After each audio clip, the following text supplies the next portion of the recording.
नमस्कार दोस्तों, कल हमने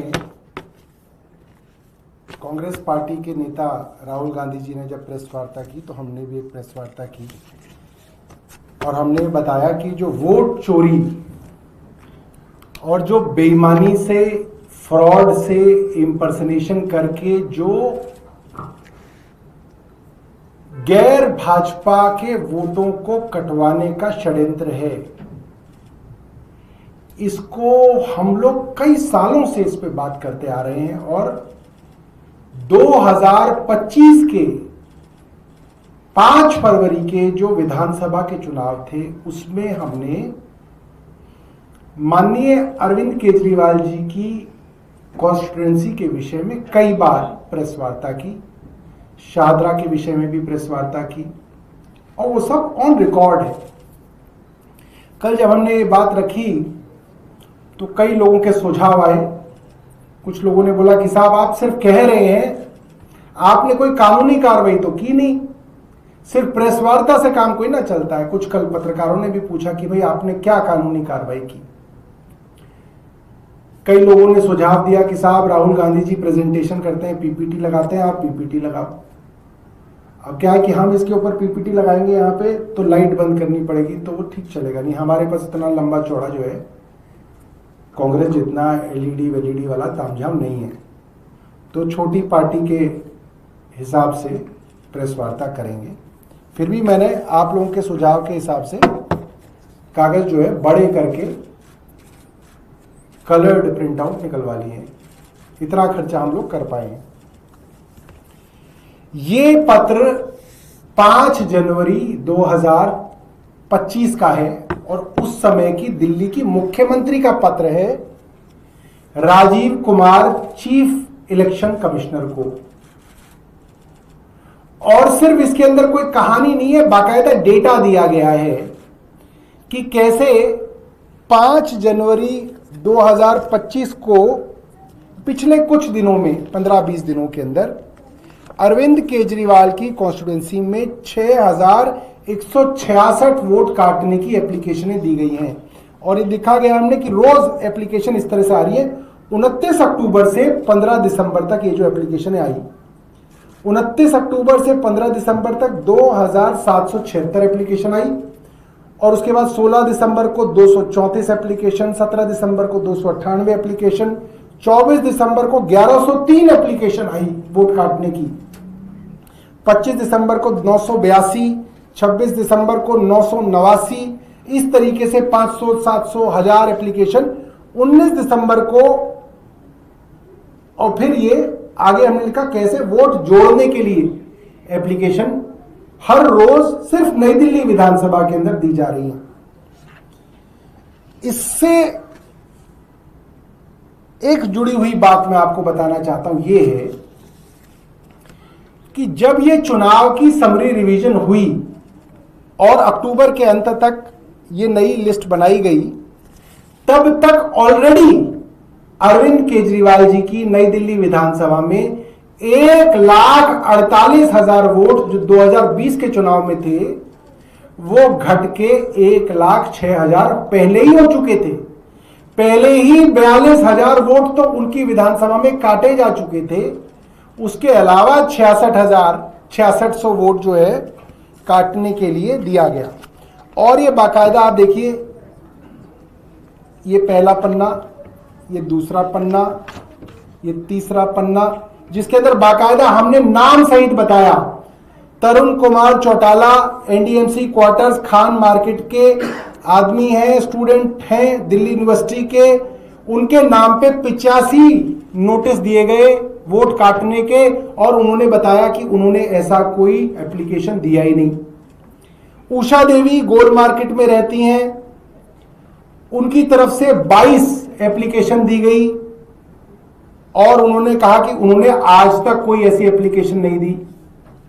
इसी तरीके से और 3 ऑब्जेक्टर, सुनीता देवी, विपिन, मोनिका और तमाम बहुत सारे लोग, श्री राजकुमार आदि बहुत सारे लोग हैं जिनके बाकायदा नाम और पते के साथ हमने बताया कि ये एप्लीकेशनें इनके नाम से फ्रॉड करके दी गई, जो एप्लीकेशन झूठी थी और जिनके विषय में दी गई उसमें से ज्यादातर लोग वहां रह रहे हैं और उनके वोट काटने की एप्लीकेशन दी गई। ये है, ये पेज नंबर 5, ये पेज नंबर 6, ये पेज नंबर 7 पेजों की चिट्ठी दिल्ली की उस वक्त की मुख्यमंत्री आतिशी जी ने Rajiv Kumar chief election commissioner को भेजी 5 जनवरी को। और इसमें जो मुख्य बात ये कही गई थी, criminal investigation to be initiated in cases of fraudulent identities being used for voter deletion. देखिए, अगर आप किसी और का नाम लेके इंपर्सनेशन कर रहे हैं, फ्रॉड कर रहे हैं, वोट डिलीट कराने का पूरा प्रोसेस इनिशिएट कर रहे हैं, तो सीधा सीधा इसके अंदर तो एफआईआर बनती है, क्रिमिनल इन्वेस्टिगेशन बनती है। और इलेक्शन कमीशन का जो काम है, जो उनको करना चाहिए, वो एक पार्टी और उसकी मुख्यमंत्री उनको अपने लेटर हेड पर लिख के दे रही है कि भाई ये सारी जानकारी है, आप कार्रवाई कीजिए, आप इसके अंदर इन्वेस्टिगेशन कीजिए। ये 5 जनवरी का है, कोई इन्वेस्टिगेशन नहीं शुरू की गई। आगे सुनिए, कुछ कागज शायद बाहर रह गए हैं, देखा।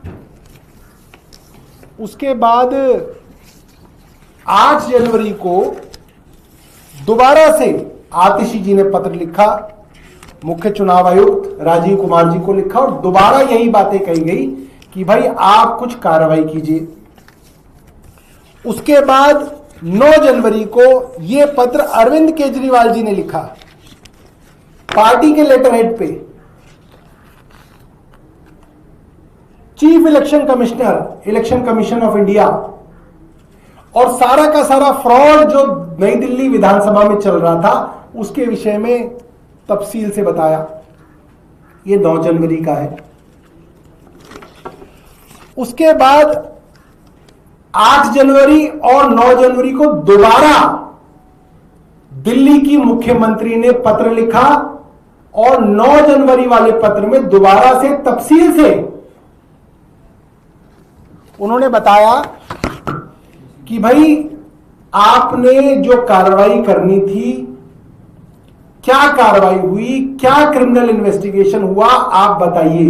ये 9 जनवरी का पत्र है, वो भी कई पन्नों का पत्र है। मैं आपके साथ व्हाट्सएप पे और अपने ट्विटर के हैंडल के ऊपर शेयर कर दूंगा। अब एक मुख्यमंत्री चीफ इलेक्शन कमिश्नर को सबूतों के साथ बता रही है क्या फ्रॉड चल रहा है। वो फ्रॉड जो आज राहुल गांधी बता रहे हैं, वो 8 महीने पहले अरविंद केजरीवाल, आतिशी जी, राघव चड्ढा, संजय जी और तमाम नेता बता चुके हैं। तो हमने पिछले महीने एक आरटीआई लगाई, मुख्य चुनाव आयुक्त को आरटीआई लगाई कि भाई जो आतिशी जी थी, उस वक्त की मुख्यमंत्री थी, उन्होंने आपको 9 जनवरी को एक शिकायत की, क्या आपको वो शिकायत मिली? तो उसका जवाब हमने पूछा अंग्रेजी में, date on which the said letter was received by the Election Commission of India and the inward diary entry assigned to it. Diary entry बताएं और किस दिन आपको मिली बताएं। इलेक्शन कमीशन का जवाब है, the letter dated 9/1/2025 of the then chief minister of Delhi Miss Atishi to the then election commissioner Shri Rajiv Kumar was received in the commission on 9 January 2025 with the diary number 367619/RNI/2025। इनको मिल गया। अगला प्रश्न, please provide the name, designation and the contact details और the authority responsible for examining, processing or taking action on the said letter dated 9/1/2025। अब हमने सवाल कहा कि भाई साहब आपको हमने शिकायत दी, एक मुख्यमंत्री ने मुख्य चुनाव आयुक्त को शिकायत दी और उसके विषय में 10 बार प्रेस वार्ता अलग अलग नेताओं ने की, ट्विटर पे डाला, सबको बताया कि भैया चोरी हो रही है, लिखित में शिकायत दी है साइन करके लेटर हेड पे, और उस पर कार्रवाई हुई। तो वो बताएं कि किस अफसर को, किस अथॉरिटी को इसके ऊपर कार्रवाई और जांच करने के लिए कहा गया, कृपया बताएं। तो उसका जवाब सुनिए, मुख्य चुनाव आयुक्त के यहां से जो आया है, कहते हैं disclosure of the said information has no relationship with the public, with any public activity और interest, therefore The disclosure of the same is exempted as per the section 81J of Right to Information Act 2005। शर्म आनी चाहिए भारत सरकार को और शर्म आनी चाहिए मुख्य चुनाव आयुक्त को और पूरे के पूरे चुनाव आयोग को। एक मुख्यमंत्री ने लिखित में शिकायत की इनसे कि गलत तरीके से वोट चोरी हो रही है, नाम दिए, पते दिए, इंफॉर्मेशन दी, एविडेंस दिया। ये क्या कह रहे हैं कि ये जानकारी एक व्यक्तिगत जानकारी है। क्यों? रिश्ते की जानकारी है। ये क्या व्यक्तिगत है इसके अंदर? एक मुख्यमंत्री, एक कॉन्स्टिट्यूशनल अथॉरिटी दूसरी कॉन्स्टिट्यूशनल अथॉरिटी को वोट चोरी जैसे गंभीर मामले में जांच के लिए कह रही है, प्रेस वार्ता करके बता रही है कि हमने ये इंफॉर्मेशन दी। ये उसकी जांच की इंफॉर्मेशन नहीं देना चाहते, ये नहीं बताना चाहते कि कौन जांच कर रहा है। ये तो सबसे साधारण बात है। इसमें क्या पर्सनल इंफॉर्मेशन हो सकती है? इसमें क्या इंडिविजुअल इंफॉर्मेशन हो सकती है? ये भी सरकार नहीं बताएगी तो फिर आरटीआई में आप बताओगे क्या? फिर तो आरटीआई में कुछ भी नहीं बताओगे आप। फिर हमने पूछा इनसे, please provide the copy of file noting internal communication records indicating any action investigation initiated और ऑफिशियल रिस्पॉन्स प्रिपेयर्ड और issued by Election Commission of India in relation to the letter dated 9/1/2025। Information नहीं दी गई। दोबारा से कह दिया गया आरटीआई एक्ट सेक्शन 81J, मतलब ये एक व्यक्तिगत जानकारी है, हम नहीं देंगे। फिर हमने पूछा, please inform whether any FIR was filed in this connection. जवाब आया नो इंफॉर्मेशन अवेलेबल, यानी कि कोई FIR इलेक्शन कमीशन ने रजिस्टर नहीं की। मुख्यमंत्री ने लिखित में दिया है मुख्य चुनाव आयुक्त राजीव कुमार को। तो एक तो वो मुख्य चुनाव आयुक्त थे राजीव कुमार, आज रविशंकर जी बड़ा दुखी थे। ज्ञानेंद्र कुमार गुप्ता जी का नाम दे दिया गया, ज्ञानेंद्र कुमार गुप्ता जी की फोटो दिखा दी गई, कह रहे भैया वो तो 2023 में नहीं थे, अब तो है। ये आरटीआई तो हमने ज्ञानेंद्र कुमार के दफ्तर से पूछा है, ये तो ज्ञानेंद्र कुमार गुप्ता के दफ्तर से आई है ये आरटीआई, जिसके अंदर वो छुप रहे हैं, भाग रहे हैं, दौड़ रहे हैं कि जवाब नहीं देंगे आरटीआई का। क्यों नहीं देंगे? चोरी छुपानी है, इसके अलावा और क्या हो सकता है? एक वो मुख्य चुनाव आयुक्त थे जिन्होंने जांच नहीं कराई, एक ये मुख्य चुनाव आयुक्त है जो उस जांच की जानकारी देने से भाग रहे हैं। तो दोनों की जो भूमिका है संदिग्ध है। उस समय के राजीव कुमार और इस समय के ज्ञानेंद्र कुमार गुप्ता, दोनों मुख्य चुनाव आयुक्तों की भूमिका संदिग्ध है। और ये बात मैं बहुत जिम्मेदारी से कह रहा हूं। कोई जगह कोई आप रीजनेबल आदमी को दिखा लो कि भाई ये क्या हो रहा है, वो कहेगा चोरी हो रही है और खुल्लम खुल्ला हो रही है, खुल्लम खुल्ला हो रही है। उसके बाद हमने पूछा, क्या आपने किसी और को फॉरवर्ड किया है? तो आप बताएं, नो इंफॉर्मेशन अवेलेबल। क्या आपने कोई इसके ऊपर कार्रवाई की है? No information available. फिर हमने पूछा कि अभी जो current, please provide the current status of the said letter in the official records of Election Commission of India. अब क्या इसका स्टेटस है? तो लिखा है no action is pending on the part of Election Commission. तो मतलब फाइल बंद हो गई, बिना कुछ करे ही फाइल बंद हो गई। आप सोचिए, एक ऑर्गेनाइज्ड रैकेट है, एक पूरा का पूरा ऑर्गेनाइज तरीके से इस लोकतंत्र की लूट हो रही है। लोग लाइनों में लग के वोट डाल रहे हैं, सोच रहे अपनी सरकार बनाएंगे, सरकार इनके हिसाब से बनाई जा रही है। उसको पकड़ा गया, सबूतों के हिसाब से इनको दे दिया गया। ये कार्रवाई, इन्होंने इन्वेस्टिगेशन ही नहीं कराई। इन्वेस्टिगेशन कराते तो इनके लोग पकड़े जाते। वो लोग पकड़े जाते कि किन्होंने डिलीशन की एप्लीकेशन लगाई थी, हजार लोगों के नाम डिलीट करा रहे हैं, कौन लोग हैं, वो पकड़े जाते 8-8। तो इसलिए वो इन्वेस्टिगेशन नहीं कराई। तो मुझे लगता है ये सारे के सारे कागज जो है हम लोग आपके सामने जो है उस पर डाल देंगे, व्हाट्सएप पे भी डाल देंगे आपके ग्रुप में, और ट्विटर पे मैं अपने हैंडल पे और पार्टी के हैंडल पे सब चीज़ें डाल दूंगा। और इसके ऊपर जो है मैं चाहूँगा इलेक्शन कमीशन जो है इसका जवाब दे।